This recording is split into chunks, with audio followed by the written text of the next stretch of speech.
After adjusting for inflation, the two wealthiest presidents in American history were George Washington and John F. Kennedy. Washington was worth over $500 million in today's money, and his presidential salary was much higher than later presidents, totaling 2% of the U.S. budget for 1789. His 8,000 acres of farmland and Mount Vernon property accounted for some of his wealth. JFK's family was worth nearly $1 billion when adjusted for inflation. While he never inherited his father's wealth, JFK's family was one of the wealthiest in America, and all of his wealth came from a shared family trust. But there have been presidential hardships, too. Abraham Lincoln was in complete poverty after a sour investment in a general store that went bankrupt. He was paying down debts into the 1840s. President Harry S. Truman was relatively poor all of his life, and took a major hit after a clothing store he owned went bankrupt. He and his wife were also the first two to officially receive Lyndon B. Johnson's famed Medicare program. But with the modern-day onslaught of book deals and speaking fees, a president's path to wealth and prosperity has become more clear. President Obama took office in 2009 with an estimated income of $5.5 million, thanks to book sales. Bill Clinton ranks in the top 10 wealthiest presidents in history. After leaving office, he has earned at least $104.9 million in speaking fees since 2001, and his wife, former Secretary of State Hillary Clinton, received an estimated $14 million as a book advance. And she gets more than $200,000 per speaking engagement.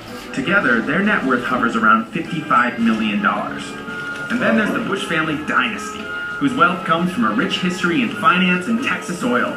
Former President George W. Bush, as of 2012, is slated to be worth $20 million. His brother, Jeb Bush, is said to earn at least $3.2 million for sitting on corporate boards and around $50,000 per speech. So, the question then becomes, will we ever have a middle class or poor president? Or will all 21st century presidents be wealthy?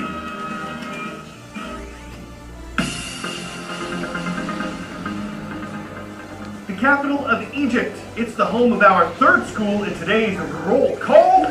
We're starting in Sarasota, situated in the Sunshine State. The Panthers are on the prowl at Suncoast School for Innovative Studies on Florida's Gulf Coast.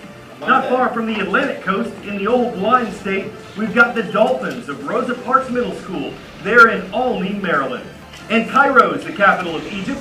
Nearby is the West Campus of the American International School of Egypt, with the links staying linked to CNN student news. There are a lot of different types of service dogs. Guide dogs help people who are blind or visually impaired.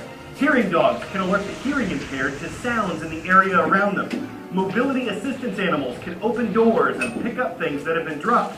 And for the highly trainable canine with an adventurous spirit, there's Avalanche Rescue.